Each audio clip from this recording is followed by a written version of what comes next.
সংগঠন পরিচালনা করতে গেলে অর্থেরও প্রয়োজন আসে। আমাদের চয়নপাড়া জামে মসজিদে যে মক্তব, এরকম মক্তব আরও বিভিন্ন জায়গা তাদের আছে। এটা পরিচালনা করতে গেলে তাদের অর্থেরও প্রয়োজন হয়।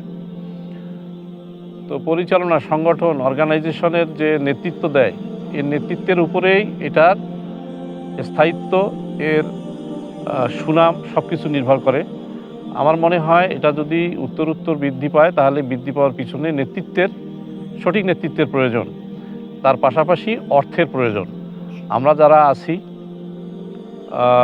যাদেরকে ওনারা স্মরণ করেন, আমরা সবাই মিলে তাদের কাজের সঙ্গে আত্মনিয়োগও আমরাও করব।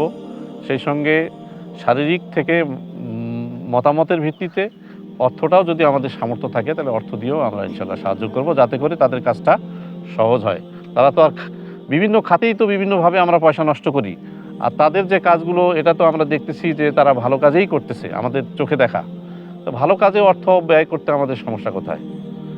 অনেক খারাপ কাজে আমরা টাকা ব্যয় করি, মানে আমরা দিতে না চাইলেও আমাদের কাছ থেকে এমনভাবে টাকাটা নেয় যে দিতে বাধ্য হয়ে যাই, তা নাহলে ওখান থেকে আমি যে পার পেয়ে আসবো, লজ্জা শরমের মাথা খেয়ে আমাদেরকে দিতে হয় শেষ পর্যন্ত। তা অনেক খারাপ জায়গায় যেহেতু দিতে হয়, যেটা অনুমোদিত না, সে জায়গাও দিতে হয়।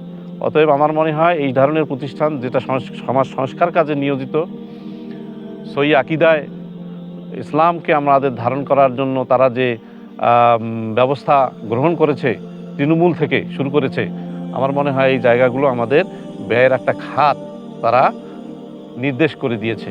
তো আমরা সেটা ব্যবহার করব।